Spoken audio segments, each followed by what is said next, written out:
So, hello guys! Isa ka rin ba sa mga katulad ko before na gustong magka-negosyo, maging businesswoman? So, kinig ka guys, tapusin mo tong video na to kasi baka may mapulot ka lang sa akin na kung gusto mong maging businesswoman like me, ano nga ba yung mga advantages pag naging negosyante ka na? So, my name is Michelle Tobias guys. I'm from Nueva Vizcaya. Sa akong negosyante here na hawak is clothing line as of the moment. So, yon isa sa mga advantages lang na ituturo ko sa inyo guys is, or i-share ko sa inyo, is you have your time freedom, flexibility. So, kapag may time freedom ka guys, hawak mo yung oras mo, magkakaroon ka ng mas maraming time for your family. And yun, sa una talaga guys, admit ko na hindi talaga madali.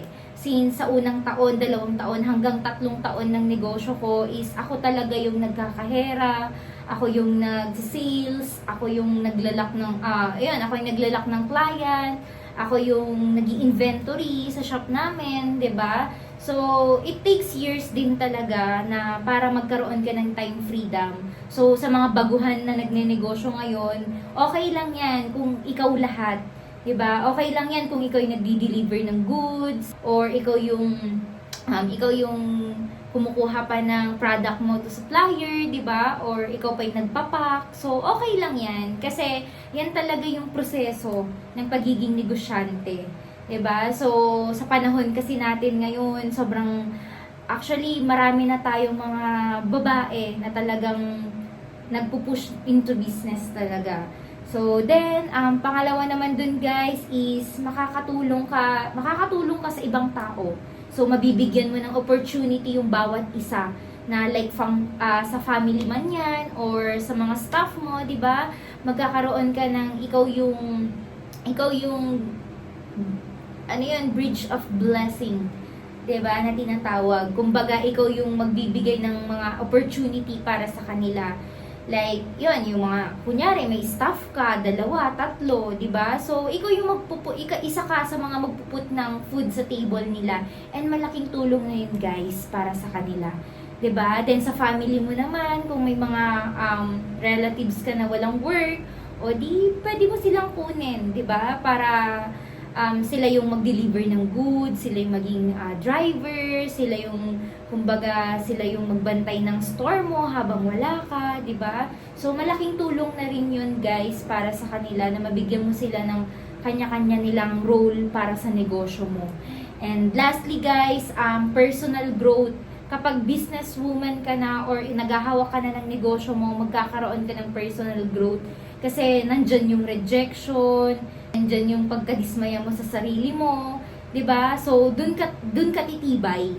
So, yan, darating na dyan yung challenges, 'di ba? Sunod-sunod na problema. And alam mo yun, magiging problem solver ka talaga sa negosyo mo. And dun ka titibay. Dun mo makikilala na, okay, kaya ko pala, 'di ba? So, dun ka magkakaroon ng paniniwala sa sarili mo na akala mo dati hindi mo kaya. So, dun mo matitiis din na pagtawanan ka ng mga tao, i-reject ka ng mga tao. Minsan nga, sasabihan ka pa pag nagsisimula ka sa business, sasabihan ka nilang, baliw, 'di ba? Hindi totoo 'yan. Ganyan, imposible 'yan, hindi mo magagawa 'yan.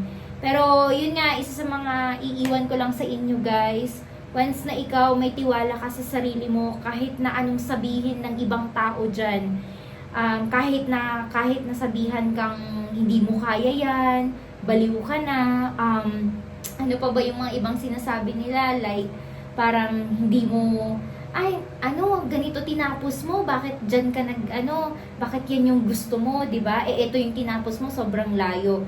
So, yun guys, sa akin lang naman, life is a matter of choice. Ikaw at ikaw pa rin ang magdi-decide para sa sarili mo.